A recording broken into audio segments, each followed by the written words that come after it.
Okay, so this is my copy of linear algebra and ये notes copy है मेरा। सबसे पहले स्टार्ट करते हैं कॉन्सेप्ट से। तो सबसे पहले वी हैव बाइनरी ऑपरेशन। तो बाइनरी ऑपरेशन का बस दो ही मतलब होता है, मतलब दो इनपुट हो और एक आउटपुट हो, और जो आउटपुट है उसको यूनिक होना चाहिए।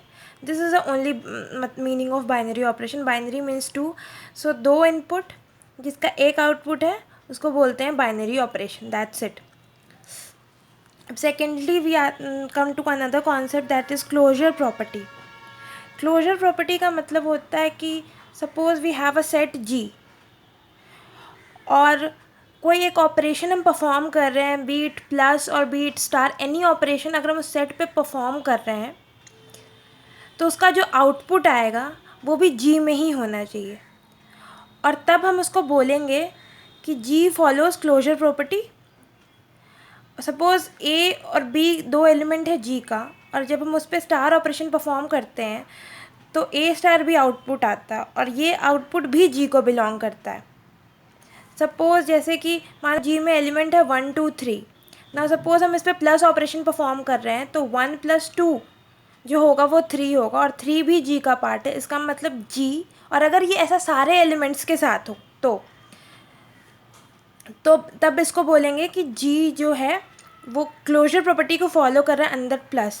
तो similarly for all values of A and B जो कि जी को बिलोंग करते हैं, अगर ए स्टार बी भी जी को बिलोंग करता है तो इसका मतलब जी जो है क्लोजर प्रॉपर्टी फॉलो कर रहा है अंडर स्टार। और तब हम जी को अलजेब्राइक स्ट्रक्चर भी बोल सकते हैं। इसको डिनोट करते हैं ऐसे ब्रैकेट्स में जी कॉमा, और ये जो बाइनरी ऑपरेशन, ये बाइनरी ऑपरेशन कुछ भी हो सकता है, plus minus into divide anything depending upon the set we have, matrices and matrices addition, matrices subtraction, multiplication. Then we can also have dot product, cross product of vectors, etc. अब यहाँ पे कुछ numbers हैं जो कि जिनके बारे में जानना ज़रूरी है, क्योंकि हमें सारा ऑपरेशन इन पे ही परफॉर्म करना है। जैसे n जो है वो नेचुरल नंबर्स होते हैं 1 से इन्फिनिटी पे। z या फिर i वो इंटीजर को रिप्रेजेंट करता है। इंटीजर मतलब -∞ से +∞, जैसे 1 2 3 4 5 -1 -2 -2 -3 -4 -5 एंड 0। फिर हम आते हैं क्यू जो होता है रैशनल नंबर, मतलब any number in the form of p/q where q not equals to 0। Q star हो गए इर्रेशनल नंबर, जैसे √2 √3 पाई ई, ये सारे इर्रेशनल नंबर्स हैं। आर होता है real number is a union of और रैशनल एंड इर्रेशनल नंबर। इसका मतलब ऑब्वियस है कि रैशनल और इर्रेशनल नंबर जो है रियल नंबर का सबसेट है। फिर हैव कॉम्प्लेक्स नंबर यानी C, which is represented in this form x + iy, where y is the imaginary part, x is the real part. So C is the combination of real and imaginary. इसका मतलब real जो है वो सी का subset है। तो जैसे कि मैं यहाँ दे सकते हैं कि रैशनल और इर्रेशनल नंबर जो है वो सबसेट है रियल नंबर का, और रियल नंबर जो है वो सबसेट है कॉम्प्लेक्स नंबर का। अब यहाँ पे हम लोग क्या कर रहे हैं, यहाँ पे जितने भी सेट हैं हम उन सब में देखेंगे कि उसमें से कौन कौन है जो अलजेब्राइक स्ट्रक्चर हैं। जैसे कि नेचुरल नंबर के साथ अगर हम प्लस को करेंगे तो वो अलजेब्राइक स्ट्रक्चर फॉर्म करेगा, लेकिन अगर माइनस के साथ करेंगे तो मानो 2 और 3 नेचुरल नंबर, लेकिन 2 - 3 -1 होता है जो कि नेचुरल नंबर नहीं है, तो ये फॉलो नहीं करेगा। सिमिलरली प्रोडक्ट फॉलो करेगा, डिवीजन नहीं करेगा, क्योंकि 1/2 1 और 2 नेचुरल नंबर है, मगर 1/2 0.5 नेचुरल नंबर नहीं है। फिर हम आते हैं इंटीजर के साथ। इंटीजर तो प्लस माइनस मल्टीप्लिकेशन सब में करेगा, लेकिन अगर डिवीजन की बात करें तो सपोज -1/- 2 करते हैं तो 0.5 जो कि इंटीजर नहीं है तो डिवीजन के साथ नहीं करेगा। Now come to rational number plus minus into में करेगा। डिवीजन में भी नॉर्मली बाकी सब में तो करेगा जब p/q के फॉर्म में होता है, लेकिन अगर जब हम ज़ीरो की बात लें तो मानो अगर ज़ीरो भी एक रैशनल नंबर है, ए भी एक रैशनल नंबर, लेकिन अगर हम a/0 का फॉर्म करते हैं तो वो इन्फिनिटी आता है, और वो अगर a is not equal to 0, और वो रैशनल नंबर का पार्ट नहीं है। फिर हम करते हैं अगर 0/0 का फॉर्मेट करते हैं, अगर a इज़ इक्वल टू 0 है तो ये 0/0 फॉर्मेट जो कि नॉन डिटर्मिनेंट है। तो ये एक एक्सेप्शन केस है जिसके कारण q डिवीजन के अंदर नहीं होता है अलजेब्राइक स्ट्रक्चर। फिर हम आते हैं रियल नंबर के साथ। रियल नंबर भी सेम केस, प्लस में हो जाएगा, माइनस में हो जाएगा, डिवीजन में हो जाएगा, सॉरी मल्टीप्लिकेशन में हो जाएगा। लेकिन अगर डिवीजन की बात करें तो वही a/0 का फॉर्म आएगा तो नहीं हो पाएगा। Similarly for complex number a/0 का फॉर्म आएगा तो नहीं हो पाएगा। अब हमने एक नया सेट लिया Q not. Q not is a set of all rational numbers accept zero. तो अगर हम इसमें से ज़ीरो को ही हटा लें, जो कि एक्सेप्शनल केस है, तब तो हमारा क्यू नॉट जो है वो अलजेब्राइक स्ट्रक्चर फॉर्म कर देगा. सिमिलरली लेकिन अगर हम क्यू नॉट को बाकी के केसेस में देखें, जैसे अगर हम प्लस के केसेस में देखें, तो प्लस में 2/3 माइनस 2/3 जो होगा वो क्यू नॉट का पार्ट होगा, लेकिन प्लस करेंगे तो ज़ीरो आएगा. अगर ज़ीरो आ जाएगा तो वो क्यू नॉट का पार्ट नहीं है, तो इसका मतलब प्लस के अंदर फिर ये अलजेब्राइक स्ट्रक्चर नहीं होगा. मल्टीप्लिकेशन के अंदर होगा, लेकिन माइनस के अंदर सेम. अगर वो 2/3 एंड 2/3 उनको माइनस करके ज़ीरो आता है, जो कि क्यू नॉट में नहीं है, तो ये अलजेब्राइक स्ट्रक्चर नहीं होगा. Same goes with R naught and C naught. Now let's come to associativity. Associativity का बस इतना मतलब है कि कोई सेट जी लिया है हमने और उसमें 3 एलिमेंट लिए हैं, ए बी सी, और ये कोई भी 3 एलिमेंट्स हो सकते हैं, और for any 3 elements of G ये प्रॉपर्टी होल्ड करता है, where A star B star C is equal to A star B star C. तो इसका मतलब सेट जी जो है वो एसोसिएटिव है स्टार में, और ये एसोसिएटिव प्रॉपर्टी तभी वैलिड करती है अगर जी जो है वो क्लोज्ड है स्टार में. मतलब जी अगर क्लोजर प्रॉपर्टी को फॉलो करता है तो भी इस चीज़ का मीनिंग है, एल्स नहीं है. तो एसोसिएटिविटी फाइंड आउट करने से पहले मोस्ट इंपॉर्टेंट थिंग कि हम क्लोजर देख लें कि क्लोजर प्रॉपर्टी तो फॉलो हो रहा है या नहीं हो रहा है. क्योंकि मानो ए स्टार भी जी में अगर एग्जिस्ट करता तभी तो हम जी इसका फिर स्टार सी करके निकालेंगे. अगर ए स्टार भी जी से बिलोंग ही नहीं करेगा तो फिर इसका कोई मीनिंग ही नहीं रह जाएगा. अब हम एसोसिएटिविटी फाइंड करते हैं. ये सारे सेट जो हमने देखे थे उनसे रिलेटेड ये कि कौन कौन सा सेट है जो एसोसिएटिव होगा. तो हमें ये तो हमेशा से पता है कि माइनस कभी भी एसोसिएटिव नहीं होता और डिवीजन भी नहीं होगा, क्योंकि अगर हमने ये ए डिवाइडेड बी डिवाइडेड सी इस दोनों को देखा तो ये दोनों डिफरेंट आ रहा है, तो डिवीजन भी नहीं होगा, माइनस भी नहीं होगा. तो जितने भी डिवीजन एंड माइनस जो भी अगर फॉलो करें तो वो सारे कैंसिल हो जाएंगे. और बाकी जितने भी हमें पता है कि प्लस एसोसिएटिव होता है, डॉट भी एसोसिएटिव होता है. तो जो प्लस और डॉट को फॉलो कर रहा है वो सारा एसोसिएटिविटी भी फॉलो करेगा. और अगर मानो कोई भी ग्रुप है, जैसे नेचुरल नंबर है, इंटीजर, जो प्लस और डॉट दोनों के अंडर अलजेब्राइक स्ट्रक्चर होता है, तो उसको हम ऐसे भी डिनोट कर सकते हैं, n comma plus comma dot. मतलब 2 ऑपरेशंस के अंदर अगर ये अलजेब्राइक स्ट्रक्चर है तो नॉर्मली अलजेब्राइक स्ट्रक्चर हम लोग n कॉमा डॉट या n कॉमा प्लस करके लिखते हैं. वो दोनों ऑपरेशंस को हम एक साथ लिख सकते हैं.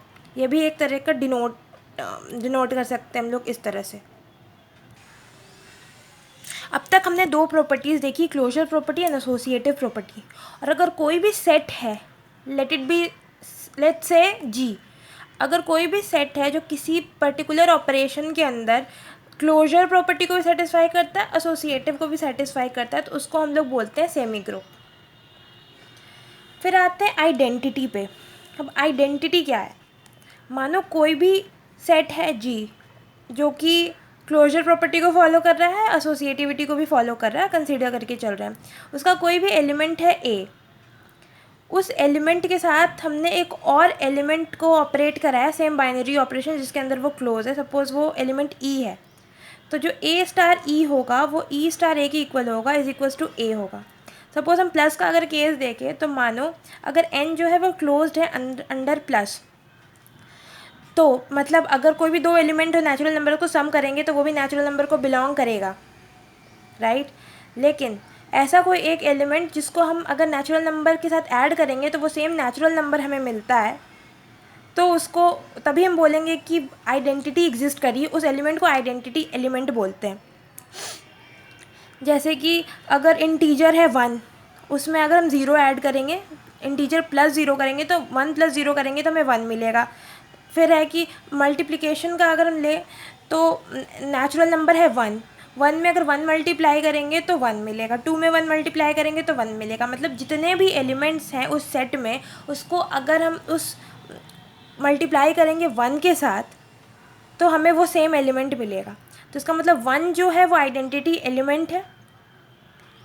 और अगर ऐसा एलिमेंट एग्जिस्ट करता है तो मतलब there is existence of identity property satisfy कर रहा है. लेकिन जो नेचुरल नंबर्स के केस में एक एक्सेप्शन है।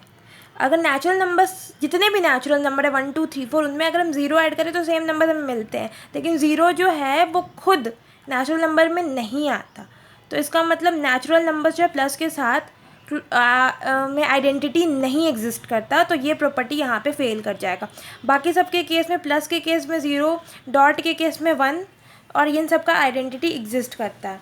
अब हम आते हैं इन्वर्स में। इन्वर्स का सीधा मतलब है कि कोई भी एक ऑपरेशन परफॉर्म करें हम किसी भी एलिमेंट के साथ, और अगर दूसरा जो एलिमेंट है दोनों का जो ऑपरेशन परफॉर्म करे, जो फाइनल आउटकम आ रहा है वो आइडेंटिटी एलिमेंट है।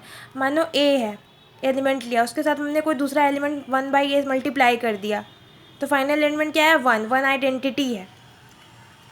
1 आइडेंटिटी है तो इसका मतलब इन्वर्स एग्जिस्ट करता है। 1/a को a का इन्वर्स बोलेंगे।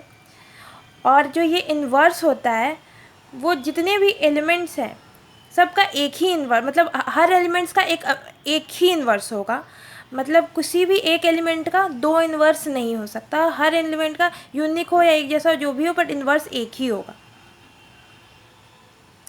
तो अगर हम डॉट का देखें तो इंटीजर के केस में, रैशनल, रियल, कॉम्प्लेक्स, सबके केस में अगर हम 1/a करें ना, जो ज़ीरो का जब केस आता है तो 1/0 का फॉर्म आ जाता है, तो इसका मतलब इन्वर्स नहीं एग्जिस्ट करता। लेकिन Q0, C0, R0 के केस में एग्जिस्ट करता है। मतलब इन सारे में एग्जिस्टेंस ऑफ इन्वर्स प्रॉपर्टी जो है वो फेल कर जाता है।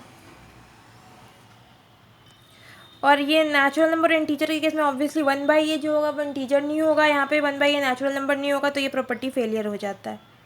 लेकिन प्लस के केस में अगर हमने इंटीजर को a लिया है तो इसका इन्वर्स होगा माइनस है, क्योंकि a प्लस माइनस से कर देंगे तो ज़ीरो आ जाएगा।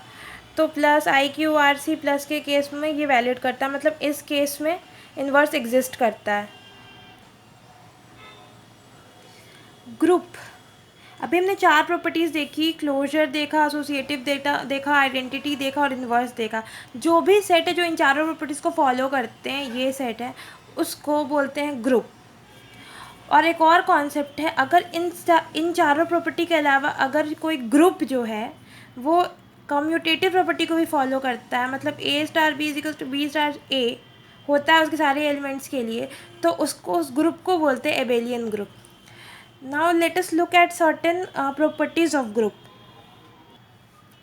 Okay, here we have certain properties of group. तो जैसे कि कैंसिलेशन लॉज होता है, right cancellation and left cancellation laws in case of multiplication और वॉट एवर जो भी हम ऑपरेशन परफॉर्म कर रहे हैं। फिर है कि राइट आइडेंटिटी और लेफ़्ट आइडेंटिटी जो होता है वो इक्वल होता है, जैसे A*E और E*A जो है, अगर दोनों ही A=A है तो ये दोनों E जो होगा वो सेम होगा। फिर हम आते हैं इन्वर्स के केस में भी राइट इन्वर्स और लेफ़्ट इन्वर्स सेम होता है। यूनिकनेस ऑफ आइडेंटिटी, पूरे ग्रुप का सिर्फ एक ही एलिमेंट होगा जो कि आइडेंटिटी एलिमेंट होगा, सिर्फ एक ही आइडेंटिटी एलिमेंट होगा पूरे ग्रुप का। लेकिन inverse of each element is unique, हर एक एलिमेंट का जो इन्वर्स होगा वो यूनिक होगा। मतलब किसी एक एलिमेंट का दो इन्वर्स नहीं हो सकता, एक एलिमेंट का एक ही इन्वर्स हो सकता है उस ग्रुप में।